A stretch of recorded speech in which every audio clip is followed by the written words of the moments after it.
Betul. Oke. Kalau gitu boleh kita rentangkan dulu tangannya. Oke, boleh kipas-kipas. Ke depan, boleh ke depan. Oke, cukup. Sekarang kita tarik nafas bersama-sama. Tarik.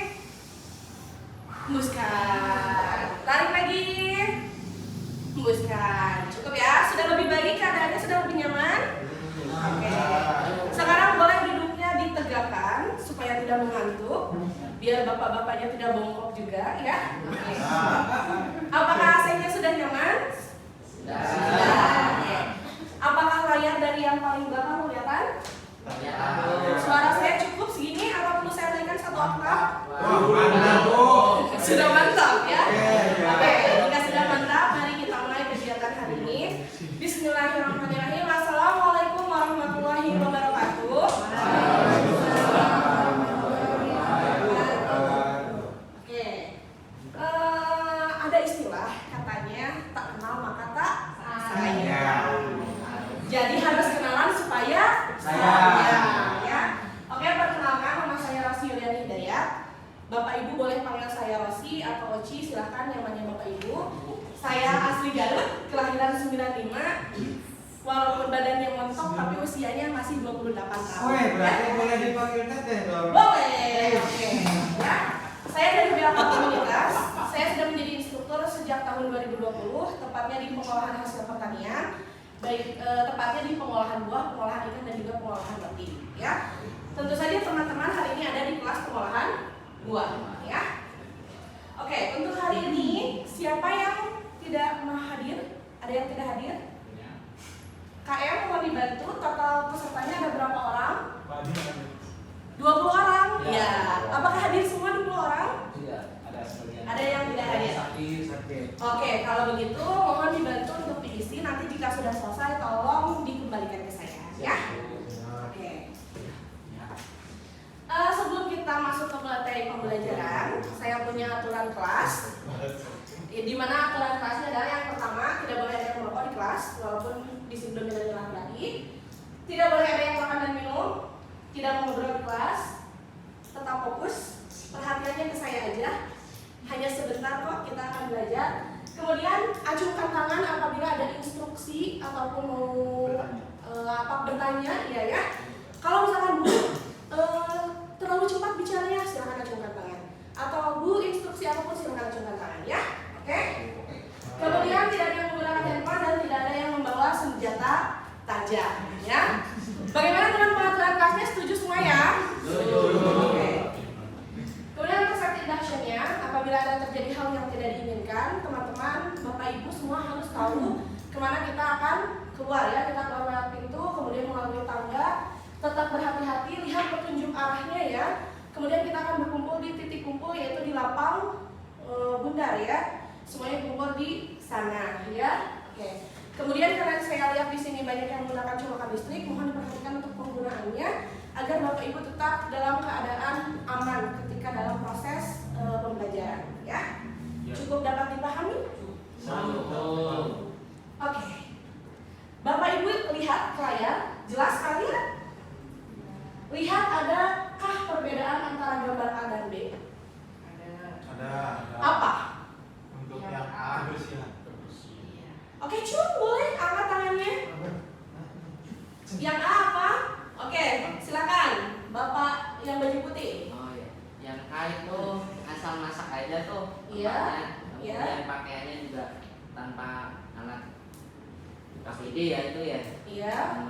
Langsung itu aja. Tapi yang gambar B pakai APD lengkap. Kemudian untuk proses pembuatan juga di atas atau tidak di lantai. Oke, boleh dulu tepuk tangan dulu untuk Bapak dan Oke, ada lagi temannya yang mau menambahkan? Ada yang mau menambahkan? Cukup? Oke, silakan. Kalau yang A itu pengolahannya kurang steril kayaknya Bu. Oke. Terus yang B itu lebih safety sih karena dia menggunakan APD, terus juga dia kayaknya lebih higienis. Oke. Boleh tepuk tangan juga untuk Pak siapa? Tunggal. Tunggal. Oke. Nah, jawaban daripada Nang dan juga Pak Tunggal, betul jawabannya ya. Jika kita lihat di gambar A, apakah terlihat yang sebelah sini? Terlihat ya? Di gambar A ini ada seseorang yang sedang melakukan proses produksi tapi di lantai. Beda bandingkan dengan yang gambar B. Kalau yang ini menggunakan sarung tangan, menggunakan apron, tahu apron? Apron itu celemek ya. Kemudian menggunakan helmet, sedangkan yang sampingnya tidak ya. Sedangkan kan kita tidak tahu di lantai itu terdapat apa saja ya. Kemudian lihat di bagian gambar sebelah C, di sini ada seseorang yang sedang sakit perut ya.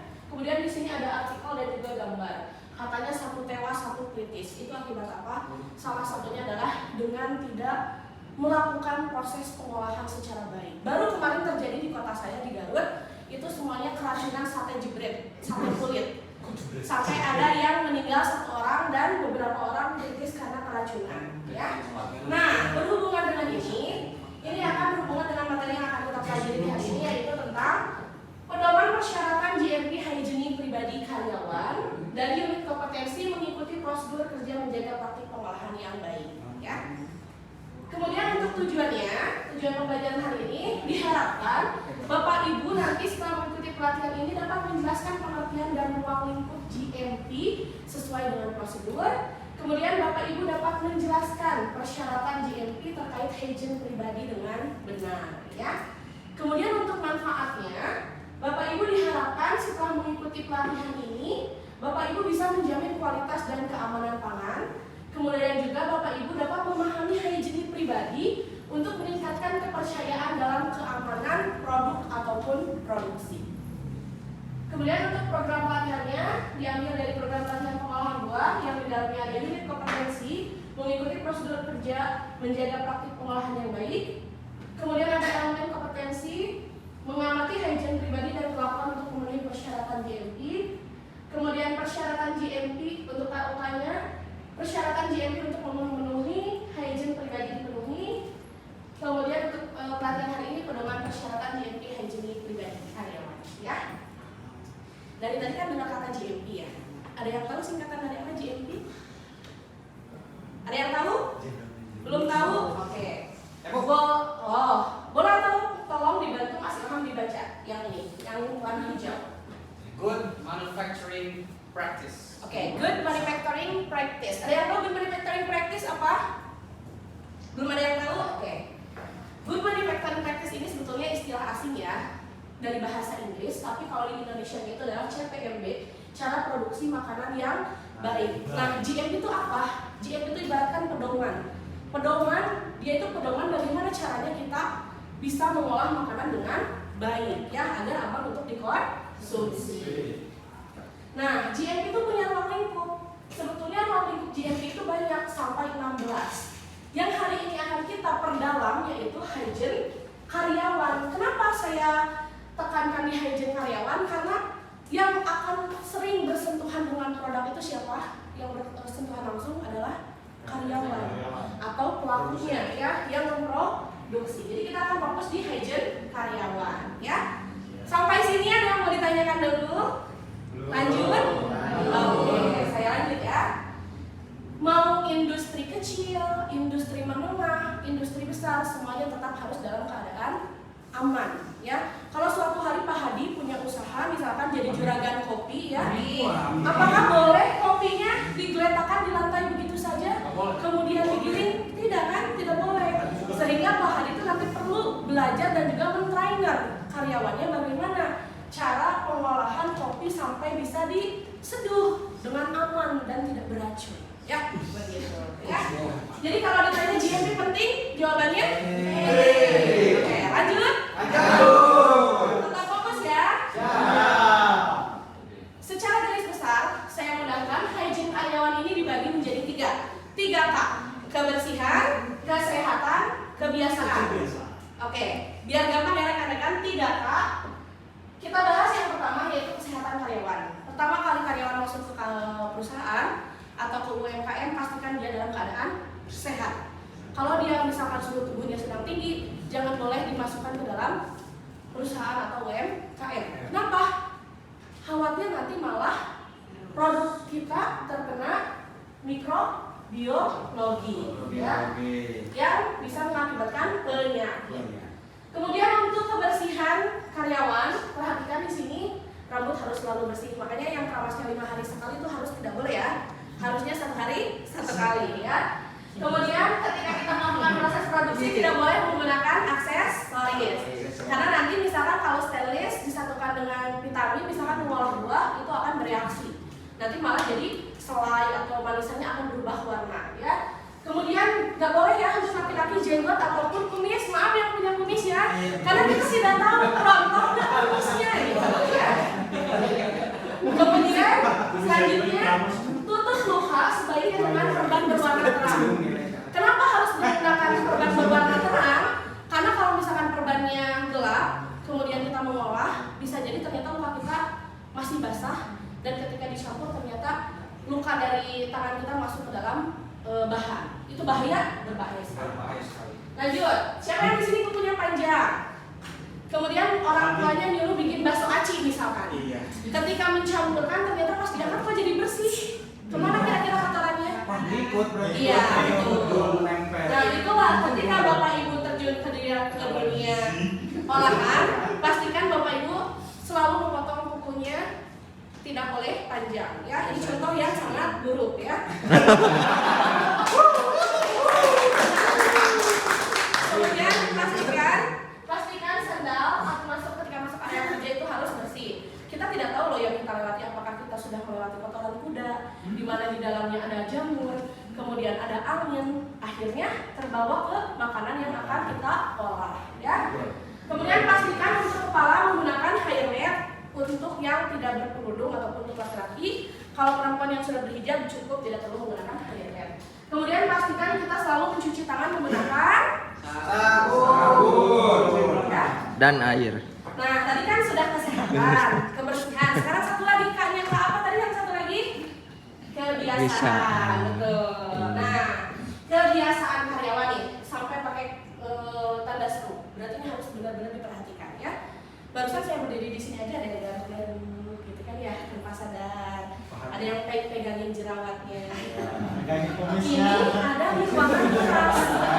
Bagaimana kalau bapak ibu sedang di ruang produksi, ya kan? Bayangkan ada yang pegang rambut, ada yang pegang hidung, ternyata dari hidungnya ada yang terbawa. Kemudian, coba saya tanya, kalau batuk atau bersin gimana sih cara yang tepatnya? Ditutup.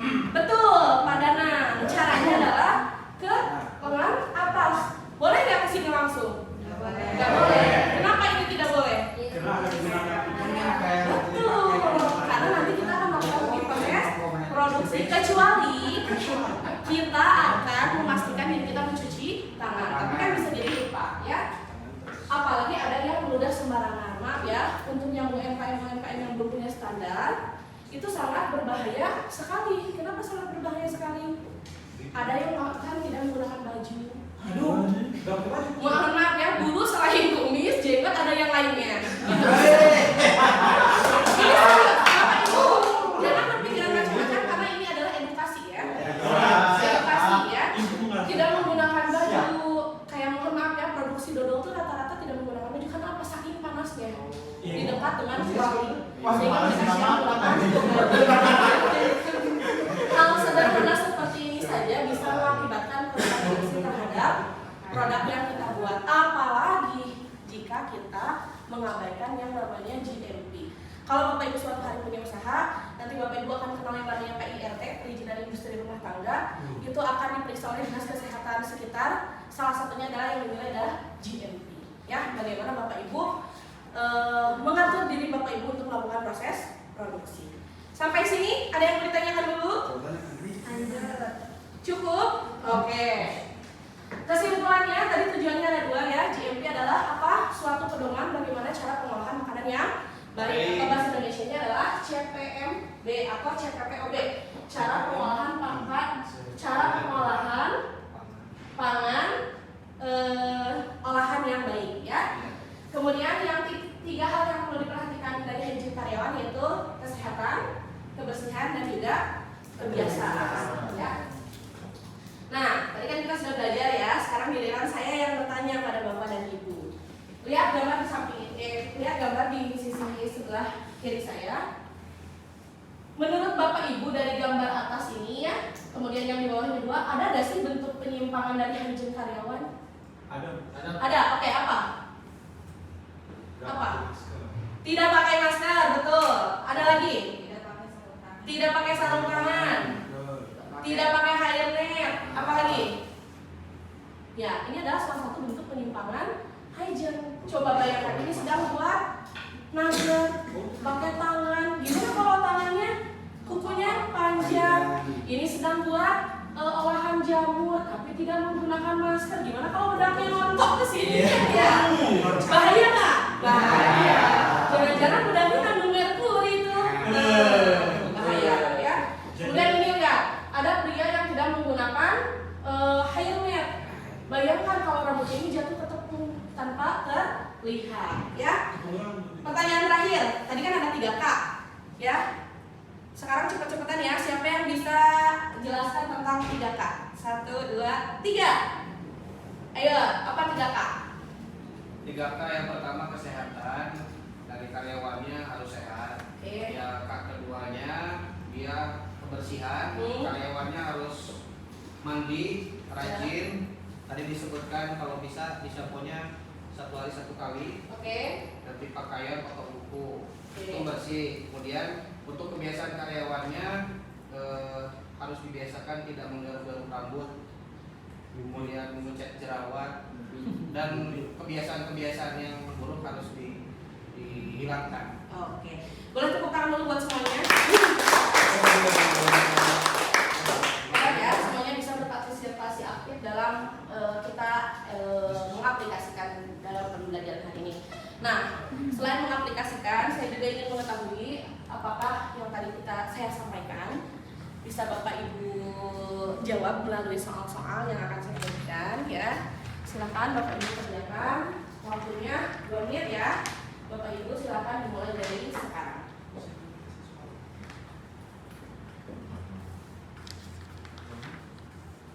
Ada yang kesusahan kalau mengerjakan soalnya? Susah yang Sulit? enggak sih. Sulit tapi bisa terjawab ya? Bisa. Bisa. Oke. Silakan dikerjakan dulu. Sudah? Belum.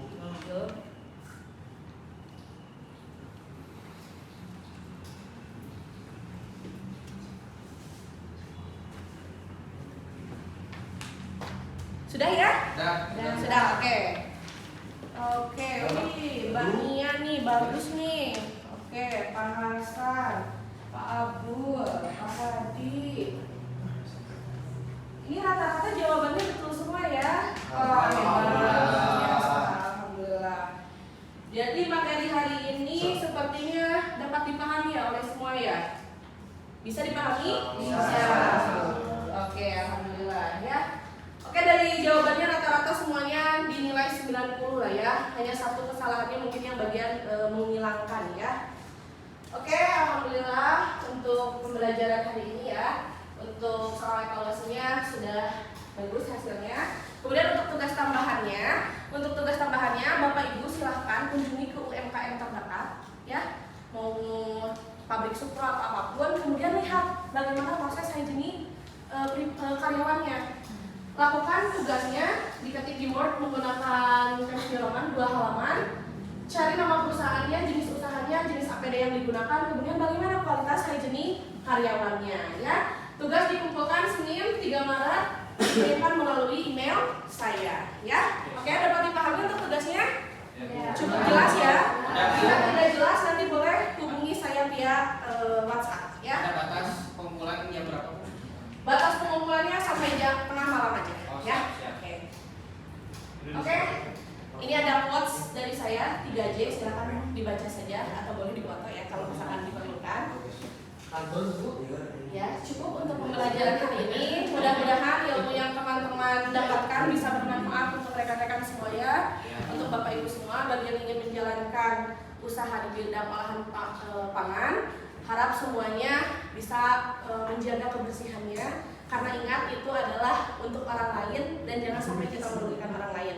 Sebelum kita tutup kelasnya, mohon dirapikan kembali, cek samping kanan kirinya, jangan sampai ada sampah ya, agar nanti kelas berikutnya tidak terganggu oleh kita ya. Sebelum ditutup, oke, terima kasih sudah dikumpulkan absennya. Sebelum kita tutup, mari kita ucapkan hamdalah bersama-sama. Alhamdulillah.